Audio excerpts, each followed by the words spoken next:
बड़े हमारे लिए फ़ख्र की बात है कि एक बच्चा है कारी अबू बकर, उसने माशाल्लाह पाकिस्तान का पूरी दुनिया के अंदर नाम रोशन किया है। ईरान के अंदर जो महफिल क़राअत हुई है, तो देखिए वो बच्चा भी जब मुसल्ले पे खड़ा होगा तो हज़ारों लोग उसको सुनने जाएंगे। हर वो चीज़ जो एक नौजवान आइडियलाइज़ करता है, जो नौजवान हासिल करना चाहता है, उसका सोल्यूशन कुरान के अंदर है। तो कुरान के अंदर तो सक्सेस का रास्ता भी बताया है, वमन यत्तक़िल्लाह यजअल लहू मखरजा, तुम तकवा इख्तियार करो, तुम्हारे लिए रास्ते रास्ते हैं। हमने कुरान की चंद आयतें पढ़ी, उस पर अमल करना शुरू किया, अल्लाह ताला ने हमें कारोबारी भी तरक्की दे दी, अल्लाह ताला ने हमें मुआशरते में भी इज्जत दे दी। और जब आप ये करना शुरू कर देंगे तब आपके मुआशरे के अंदर न फाशी होगी, न ज़िना होगा, न बदकारी होगी, न बदकलामी होगी, न बदजुबानी होगी, न मिलावट होगी, न नाप तोल में कमी होगी। अगर आप इस्लाम की तालीमात को फरामोश कर रहे हैं, वो नहीं मान रहे, फिर तो आप हराम खा रहे हैं। बतौर मुसलमान हमें तो हराम की इजाज़त नहीं है। बिस्मिल्लाहिर्रहमानिर्रहीम। देखें, ये मेरे लिए सबसे बड़ी एजाज़ की बात है कि अल्लाह ताला ने मुझे एक लाहौर की लार्जेस्ट मस्जिद के अंदर जो है वो तरावी पढ़ाने का मौका दिया, और हमने यहाँ पे पाकिस्तान की सबसे बड़ी गैदरिंग के सामने कुरान पढ़ा। एक बड़े एजाज़ की बात है हमारे लिए और बड़ी इज़्ज़त की बात है कि आज अगर हमारी पहचान मुआशरे के अंदर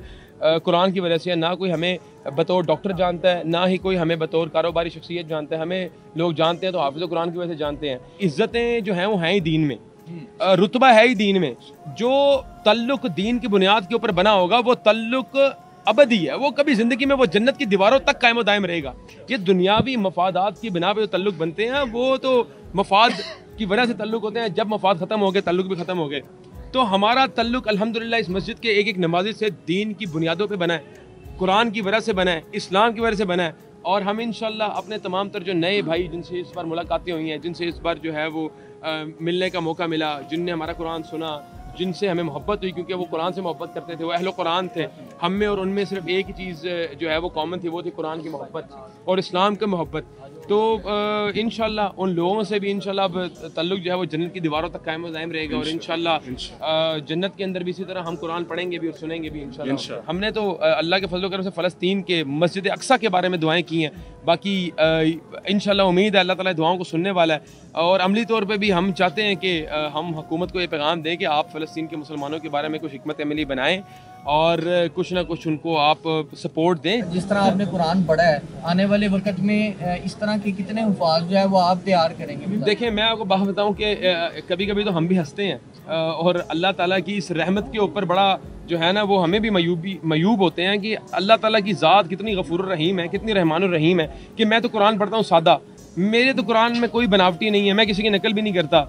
तो सिर्फ नीयत ये होती है रब को राज़ी करने के लिए। कोई भी बच्चा, कोई भी हाफिज़ कुरान अगर रब को राज़ी करने के लिए मुसल्ले पे खड़ा हो जाए तो उसकी आवाज़ में भी वही तस्वीर पैदा हो जाए। देखिए, मेरी आवाज़ जो है ये आवाज़ किसकी देन है? ये अल्लाह ताला की अता करदा है। मुसल्ला रब का, कुरान रब का, मेरा क्या कमाल है? आपके दिल किसके हाथ में है? अल्लाह के हाथ में है। आपके दिल में मेरी आवाज़ कौन उतार रहा है? अल्लाह उतार रहा है। तो जब आप अल्लाह के लिए कुरान पढ़ेंगे ना तो चाहे कोई भी पढ़ रहा हो तो वो दिल में उतरती जाएगी। तो माशाल्लाह मैं ये समझता हूँ आने वाला मुस्तकबिल पाकिस्तान के लिए बहुत रोशन है। एक बड़े हमारे लिए फ़ख्र की बात है कि एक बच्चा है कारी अबू बकर, उसने माशाल्लाह पाकिस्तान का पूरी दुनिया के अंदर नाम रोशन किया है ईरान के अंदर जो महफिल क़राअत हुई है। तो देखिए वो बच्चा भी जब मुसल्ले पे खड़ा होगा तो हज़ारों लोग उसको सुनने जाएंगे। तो हमारी तो दुआ है अल्लाह ताला पाकिस्तान के अंदर कुरान का बोलबाला करे। डॉक्टर साहब माशाल्लाह आप नौजवान शख्सियत है, इस वक्त जो अफरा तफरी का माहौल है, नौजवान जो है वो मगरब की जो एक्टिविटी है उनको फ़रोग दे रहे हैं, तो नौजवानों के लिए आप क्या पैगाम देना चाहते हैं? देखिए, मैं यंग जनरेशन को कहना चाहूँगा कि यार दीन इस्लाम जो है ना वो शॉर्टकट टू सक्सेस है। अगर तुम चाहते हो दुनिया के अंदर उरूज पे जाओ, तरक्कियों के मनाजिल को अबूर कर दो, दुनिया के अंदर तुम्हारे पास मालो दौलत भी हो, तुम्हारे पास इज्जत भी हो, तुम्हारे पास वकार भी हो,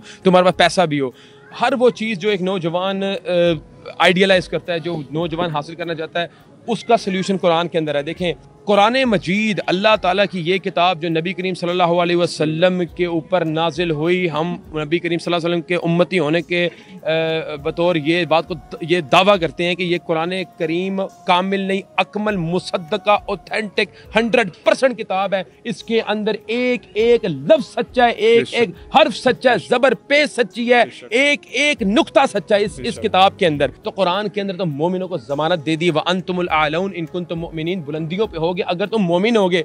तो कुरान के अंदर तो सक्सेस का रास्ता भी बताया है, वमन यत्तक़िल्लाह यजअल लहू मखरजा, तुम तकवा इख्तियार करो, तुम्हारे लिए रास्ते रास्ते हैं। व यरज़ुक़हु मिन हैसु ला यहतसिब वमन यतवक्कल अला अल्लाह फहुव हस्बुह, बेशुमार रिज़्क़ उन लोगों के लिए जिन्होंने अल्लाह पे तवक्कल किया। तो अल्लाह ताला ने तो कुरान में आपको रास्ता दे दिया। अगर आप कुरान को स्टडी करना शुरू कर दें, सिर्फ पढ़ना नहीं, रट्टा नहीं लगाना, समझना शुरू कर दें, उस पर अमल करना शुरू कर दें, चाहे 1 लाख नौजवान हो, चाहे 1 करोड़ नौजवान हो, ये नौजवान पाकिस्तान का दुनिया के ऊपर गालिब होगा अगर ये कुरान की तालीमात के ऊपर चलना शुरू हो जाए।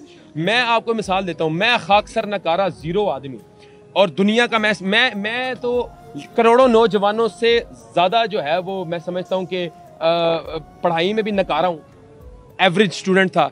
ये कुरान की वजह से जो है ना, हमने कुरान की चंद आयतें पढ़ी, उस पर अमल करना शुरू किया, अल्लाह ताला ने हमें कारोबारी भी तरक्की दे दी, अल्लाह ताला ने हमें माशरते में भी इज्जत दे दी।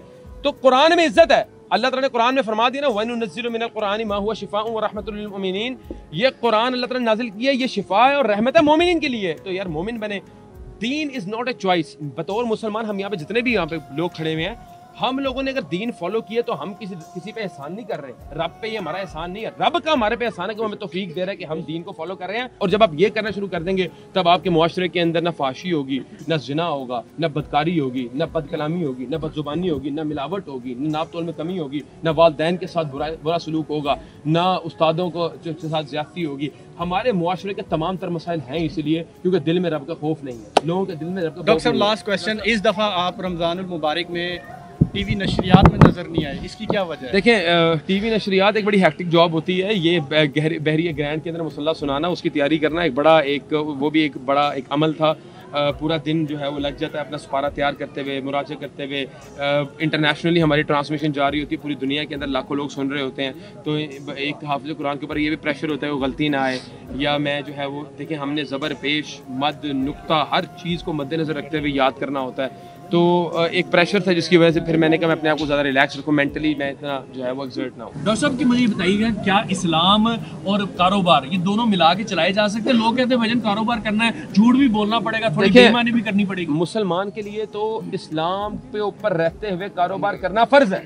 अगर आप इस्लामी तलीमात के मुताबिक कारोबार नहीं कर रहे तो आप तो जायज़ काम ही नहीं कर रहे। इस्लाम आपको सूद से रोक रहा है, इस्लाम आपको हराम से रोक रहा है, इस्लाम आपको नापतोल में कमी से रोक रहा है, इस्लाम आपको मिलावट से रोक रहा है। अगर आप इस्लाम की तालीमात को फरामोश कर रहे हैं, वो नहीं मान रहे, फिर तो आप हराम खा रहे हैं। बतौर मुसलमान हमें तो हराम की इजाज़त नहीं है। तो इस्लाम की तालीमात के ऊपर अमल करना हर मुसलमान के ऊपर फ़र्ज है।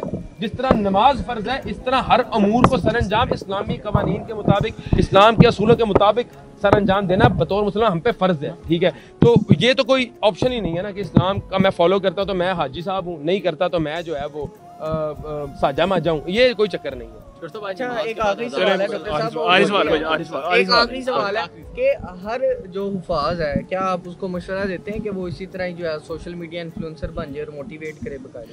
देखिए, social media influencer is not a choice, ये एक एक्सीडेंट होता है बंदे के साथ। हमारे साथ भी हुआ कि कभी आप जैसे भाइयों ने कहा कि आप यहाँ अपने को टिप्स दे दें, तो वो बंदा करते करते जो है अपनी राय देते देते जो है वो सोशल इन्फ्लुएंसर बन जाता है। लेकिन अच्छी बात है, मैं कहता हूँ रिलीजियस सोशल इन्फ्लुएंसर बनना है कि ज़ात की बात है, सदका जारी है कि कहीं ना कहीं हमारे कहीं भी बात से अगर एक बंदे की ज़िंदगी में भी इनकलाब आ जाए तो शायद हमारे लिए वो वही बंदा जो है वो जन्नत में जाने का ज़रिया बन जाए। और मेरी दुआ है तमाम तरह अपने भाइयों के, अल्लाह ताला आपको सेहत सलामती अमन वाली ज़िंदगी अता फरमाए, अल्लाह ताला आपके तमाम तर दुखों को, गमों को, तकलीफ़ों को, परेशानी को, बीमारियों को, मुसीबतों को जो है वो दूर फरमाए, आपको तमाम तर फितरों, फसादात, हादसा, थानों, कचहरियों, अदालतों से बचा के रखे। जज़ाकुमुल्लाह खैर। अल्लाह